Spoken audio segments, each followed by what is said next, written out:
E aí, aqui é Gabriel Lisboa, hoje é 25 de maio e eu quero compartilhar nesse terceiro vídeo sobre a jornada de construir a Gravo, como que vai ser o processo de validação, como é que vai ser o processo de entrevista com usuários que se encaixam no meu ICP, no meu perfil ideal de comprador. E eu vou também mostrar e compartilhar por que eu inverti a ordem que normalmente a gente prega em produto, em validação de uma ideia, de primeiro você fazer o discovery, depois desenvolver o produto. Eu fiz ao contrário, como você viu, né? No segundo vídeo eu já mostro que eu fiz o MVP. E agora, no terceiro vídeo, eu estou mostrando como eu vou conversar com as pessoas.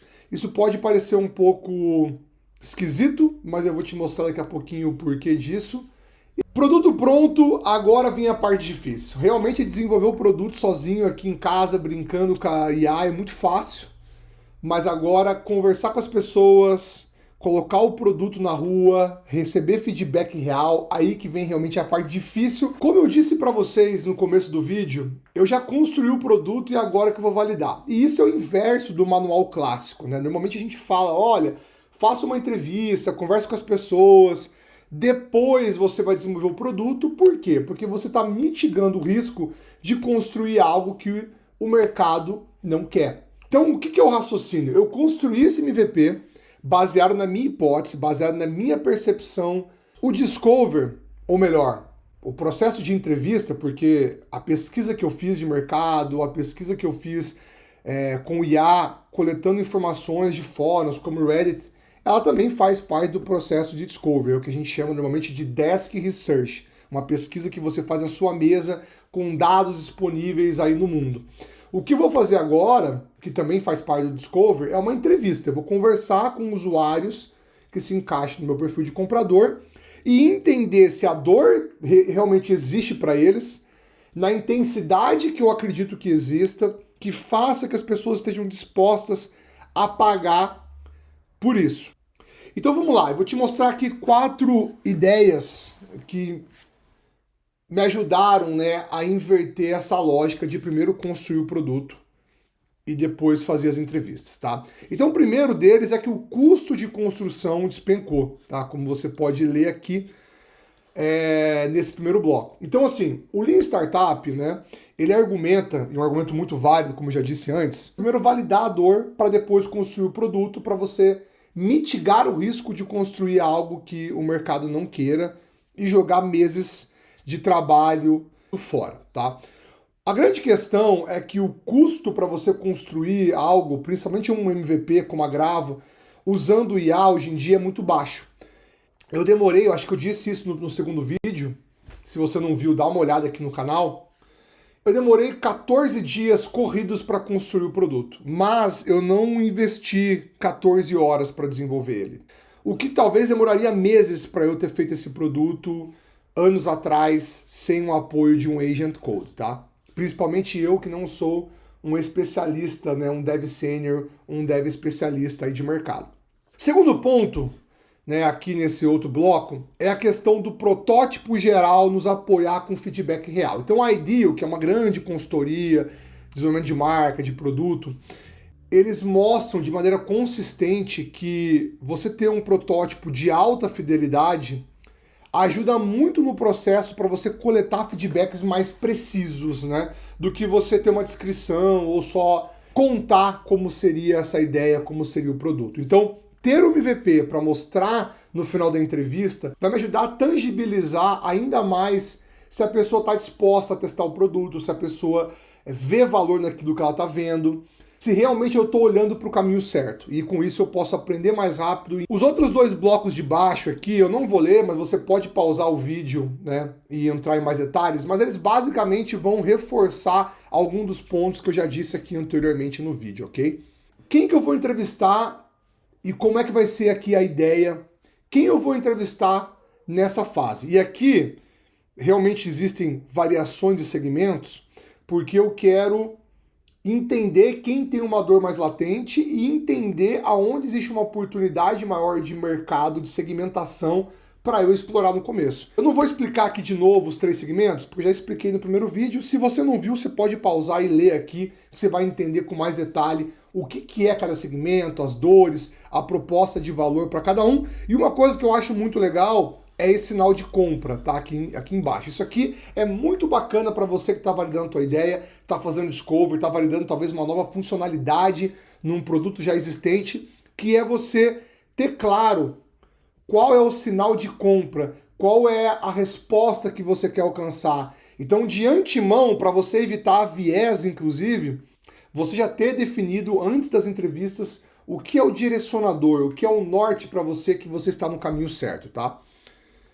Aqui nós temos as perguntas, também é importante, né, você ter um bom processo de preparo de uma entrevista, né? Você vai mapear quais são as perguntas que você vai fazer, cada pergunta com um propósito, cada pergunta me ajudando a entender uma parte desse quebra-cabeça. E também, né, para evitar viés, cada pergunta aqui já tem um sinal positivo e um sinal negativo, né, do que é uma resposta que nos ajuda a validar ou que invalida a minha tese, tá? Então, vou dar um exemplo aqui. A primeira pergunta de abertura para validar a dor do nosso usuário. Você já perdeu uma decisão ou tarefa importante porque ficou enterrada no histórico do WhatsApp de um cliente? Por que essa pergunta, né? É uma pergunta direta e binária. Então, aconteceu ou não aconteceu? Não dá muito espaço para uma resposta vaga. Esse tipo de pergunta, né, uma pergunta também fechada, de sim ou não, nem sempre ela é muito boa, porque também você direciona muito o usuário e às vezes ele só responde sim ou não, e você não tem um aprofundamento, né, da resposta. Claro que faz parte do teu papel como entrevistador aprofundar. Se ele falar não, talvez não tenha muito o que você perguntar aqui, ou talvez você pode aprofundar, né? Puxa, mas como é que você faz então? Você não busca o histórico no WhatsApp, ou talvez você use outra ferramenta para ter o histórico, por isso que você não se perde. Então, aí entra o processo de aprofundamento, né? Os porquês de cada resposta. Mas aqui é proposital, porque está muito alinhado com os sinais que eu quero ter. Se a dor realmente existe, muito provavelmente ele vai ter um sim rápido, né? E já vai começar a talvez contar algumas histórias, ou eu posso pedir para ele contar algumas histórias. Agora, se ele começar a pensar muito, começar a dar uma devagada para tentar, né, às vezes justificar essa resposta, muito provavelmente ele não tem essa dor ou a dor não é tão latente, tá? Pergunta 2, né, de quantificação, custo real que ele tem com essa dor. Então, quando um cliente entra em contato sobre algo já discutido, quanto tempo você leva para resgatar o contexto? Então, aqui é a mesma coisa, né? A gente quer validar a percepção vaga, né, às vezes meio intangível, de puxa, eu perco muito tempo, ou eu perco pouco tempo, para ter talvez um mapeamento, né, um número mais específico. Então, talvez se ele fala assim, olha, eu gasto às vezes horas buscando histórico, às vezes eu gasto 1 hora e não consigo encontrar a resposta. Isso aqui é um sinal legal, sinal positivo, que é algo frequente. E também ele trouxe um número específico. Aqui nós temos uma pergunta, de intensidade da dor. Qual que é a consequência real? Então, será que ele não encontrar uma resposta, não encontrar um alinhamento, não encontrar um contexto, isso gera algum conflito? Isso gera algum problema no dia a dia do projeto? Isso aqui também é bacana, né? Pra gente também ter uma validação dos impactos reais no dia a dia, no trabalho dessa pessoa, dessa persona.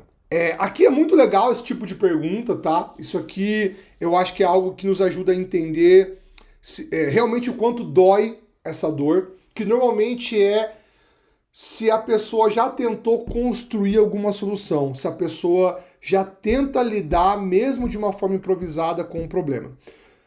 Quando a pessoa tenta criar, às vezes, uma ferramenta, puxa, às vezes pode ser uma coisa simples, às vezes pode ser, Gabriel, eu criei uma planilha no Excel que todos os dias eu atualizo lá o histórico, as decisões, para eu não perder. Ou, puxa, já tentei usar um CRM, mas eu não consegui por X, Y, Z. Quando a pessoa já tentou construir algo ou buscar uma solução de mercado, mesmo que simplista, para resolver a dor, isso quer dizer que a dor é forte o suficiente para gerar esse impulso, para tirar a pessoa da inércia e buscar alguma coisa para melhorar aquela situação. E aí, por último, a gente, né, tenta aqui quantificar o quanto a pessoa pagaria por essa ideia, tá? Então, após isso, eu vou mostrar o produto.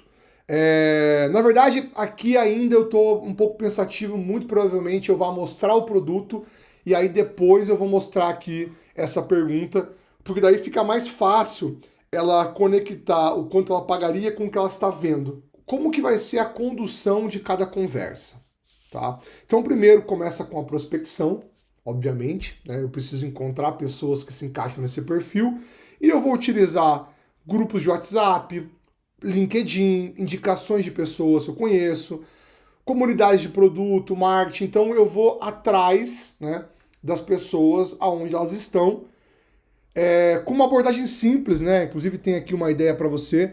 Estou pesquisando como profissionais gerenciam clientes pelo WhatsApp. Você toparia uma conversa rápida de 15 minutos? Não vou mencionar o produto, não vou mencionar uma venda. Então aqui a ideia é deixar claro que o objetivo da conversa é abordar a dor, né, o processo, como que os profissionais usam o WhatsApp para gerenciar o cliente, tá? Então, o objetivo principal não é falar do meu produto. A entrevista vai ter ali uma média entre 15 a 20 minutos, já é um tempo legal para você explorar algumas perguntas. Claro que isso vai depender muito também de como cada entrevistado se comporta. Tem pessoas que respondem de maneira mais objetiva, tem pessoas que vão trazer mais exemplos, que gostam de falar mais, então você também vai conduzindo, né, cada entrevistado nesse tempo. E também, obviamente, as 5 perguntas ali, elas são uma base, tá? Como eu disse antes, pode ser que eu aprofunde com outras perguntas, pode ser que, baseado numa resposta, eu vejo uma oportunidade de explorar um outro lado que talvez eu não tinha mapeado, e aí a gente vai conduzindo a conversa de uma maneira orgânica, de acordo com cada bate-papo. O objetivo aqui é deixar a pessoa falar mais do que você, abordar sempre casos reais, então a gente não quer construir um produto em cima de um comportamento hipotético. Por isso que as perguntas, voltando aqui, você percebe que ela é muito real. Como que você lida com isso hoje? Você já teve algum conflito? Você já perdeu uma decisão ou tarefa? Então, a ideia aqui é trazer histórias reais. E normalmente, uma dica para você também, entrevistador, se o entrevistado está com uma dificuldade, ou ele começa hipotetizado, tipo assim, puxa, eu acho que eu já perdi alguma decisão. Ah, talvez eu lembro de alguma coisa no mês passado. Sempre tente explorar uma história real. Ah, legal, mas você pode me contar um caso real? Você consegue pensar um pouquinho de uma última situação que aconteceu isso? Porque isso vai forçar que ele resgate a memória e realmente conte algo baseado num comportamento real e, de novo, até ficando repetitivo, evita que você construa algo em cima de um comportamento idealizado, que é muito comum o entrevistado ter essa atitude, às vezes, de uma maneira inconsciente. Às vezes ele quer responder uma coisa que ele acha que você quer ouvir, ou que ele acha que é o certo, e o cérebro automaticamente começa a preencher lacunas sem nem ele estar observando isso, tá? Item aqui 3, a surpresa, né? Se eu entender que aquela pessoa tem a dor e que ela se encaixa com o meu ICP, eu vou mostrar para ela o produto no final e fazer essa transição de maneira natural para tentar converter esse entrevistado num beta user, né, convidando ele para fazer um teste e me dando feedback, sem ainda falar de venda. Eu não quero nesse momento. Poderia fazer, tá? Até talvez seria melhor como um sinal de intenção de compra e validação de dor, eu já talvez tentar vender aqui. Mas como primeiro eu quero ter mais feedbacks para melhorar o produto, construir um produto mais robusto, não estou falando em inúmeras funcionalidades, mas um produto que atenda, né, o mercado, eu prefiro deixar a pessoa usar por 1 ou 2 semanas e coletar feedback, tá? Tá próximo dessa pessoa. Eu vou compartilhar o convite com aqueles códigos, né, beta que vocês viram no vídeo anterior, quando eu estava testando. E aí aqui, falando um pouco da nossa jornada no YouTube, eu vou continuar documentando os aprendizados das entrevistas. Então, a minha ideia para o próximo vídeo, o vídeo 4, é que eu traga um compilado das conversas dessa semana. E aí eu estou trazendo uma meta aqui para mim. Eu quero conversar com 6 pessoas essa semana. 2 pessoas de cada persona, né, que eu coloquei ali em cima, tá? E aí eu compartilho semana que vem, muito provavelmente, num novo vídeo, os aprendizados e próximos passos da Gravo. A gente vai entrar aqui numa segunda parte do vídeo, onde eu vou trabalhar um pouco para botar em prática esse processo de encontrar pessoas da minha persona e convidá-las para um bate-papo. Basicamente eu vou mandar aquela mensagem que eu mostrei para vocês agora há pouco, na primeira parte do vídeo, em alguns grupos, para algumas pessoas que eu conheço que eventualmente podem indicar, né, alguns contatos, e também para pessoas que se encaixam dentro desse grupo. Vamos nessa. Vou deixar rolando aqui, vamos trocando ideia e vendo como as coisas vão evoluindo. Como que o Cloud pode nos ajudar a ter ideias para buscar essas pessoas no LinkedIn? Eu mandei aqui um prompt bem simples pedindo para ele me ajudar a buscar pelo menos 10 contatos para cada uma das 3 pessoas. Então a gente teria ali, eu quero tentar conversar pelo menos com 2 pessoas de cada persona essa semana. Claro que muita gente não vai responder, depois tem as dificuldades de agendamento. 10 contatos talvez não seja o suficiente para eu conseguir falar efetivamente com 2 pessoas, mas né, é um caminho aqui, uma meta para a gente dar para o Cloud trabalhar. E aí eu pedi então para ele me dar alguns caminhos, algumas formas de como fazer isso. Então ele identificou aqui as 3 pessoas de maneira resumida. Quais são as estratégias? Manual, né? Eu posso achar na mão e entrar em contato. Muito provavelmente a gente acaba fazendo isso aqui, tá? Pelo volume. Semi-automático, então você usa um produto para montar a lista, depois aborda manualmente, como Apollo, Sales Navigator, etc. Para mim a questão aqui que eu não sei se eu quero pagar para uma ferramenta agora. Automatizações, então ter aqui um script, um workflow que extrai, mas enriquece e pode até enviar a mensagem, tá? A questão que eu não tenho contatos e talvez, como ele diz aqui, não quero construir uma lista gigantesca. Se fosse um processo de venda, talvez faria sentido investir energia nisso. Embalde, então não é isso que eu quero fazer também, criar conteúdo, eu acho que vai demorar um pouquinho. Então para 30 contatos, o ponto ótimo é semi-automático mais manual. Você monta a lista com ferramentas e aborda um a um. Automação plena não vale a pena agora. Sendo bem sincero, não sei o quanto realmente dar uma ferramenta para montar a lista vai valer a pena. Aí ele trouxe aqui as personas, né? Então, ó, para cada uma das personas ele trouxe aqui algumas ideias. Beleza, galera, tô com o LinkedIn aqui aberto. Então agora a gente vai entrar no processo de fazer a pesquisa de forma manual, tá? Então o que eu vou fazer? Eu vou pesquisar exatamente o que o Cláudio me passou aqui. Tá, vamos dar uma pesquisa. Fiz aqui a pesquisa, ele trouxe o resultado. Aí qual que é o grande ponto, né? Ali vai ter pessoas dos mais variados perfis, né? O que a gente quer? Perfil com agência pequena. Né? Ele traz aqui, ó, build de agência pequena. Lembrando que a nossa persona 1, o que a gente quer? Dona de agência de social media, que tem ali 5, 15 clientes, uma empresa pequena. É isso que eu vou buscar agora, sinais aqui olhando, né, para o perfil de cada pessoa. Então, basicamente, eu vou abrir aqui uma pessoa. Jornalista, fundadora, temos aqui a empresa dela. Vamos ver o que mais tem de informação aqui. É uma agência que já foi reconhecida por alguns prêmios. Se é uma agência reconhecida por um prêmio, eu imagino que seja uma agência já de um porte maior. Baseado em quê? Na minha cabeça, tá? Interessante que é uma agência de mais de 20 anos de mercado, então com certeza é uma pessoa que tem bastante experiência, né, para colaborar com a gente. Se a gente abrir aqui, é uma agência de 11 a 50 colaboradores. Aparentemente é uma agência que tem um potencial, é uma agência que tem contas grandes, então budget não deve ser um problema, isso é bom pra gente. Não tem uma equipe gigante, então realmente talvez ainda tenha ali uma oportunidade, né, de a gente trazer uma ferramenta como a Gravo para eles. Então o que eu posso fazer, né? Eu posso adicionar uma mensagem para ela. Bom, aí aqui a gente vai entrar agora na parte de mensagem, tá? Pra gente mandar uma mensagem, eu teria que ter o Premium para poder mandar uma mensagem antecipada sem ela me adicionar na rede. Eu não tenho, mas é um caminho que você pode testar, inclusive eles têm trial de 30 dias. O que você pode fazer também é conectar com a pessoa, ele vai perguntar se você quer adicionar uma nota, e aí eu posso colocar aquele texto, e aí aqui entra a mensagem lá do pitch, né, que ele produziu pra gente. Então, a gente vai copiar essa mensagem aqui, vou colocar aqui, oi Daniele, colocamos a mensagem. Eu vou dar uma personalizada. Estou precisando como agências gerenciam clientes pelo WhatsApp. Você toparia uma conversa de 15 minutos? Enviado.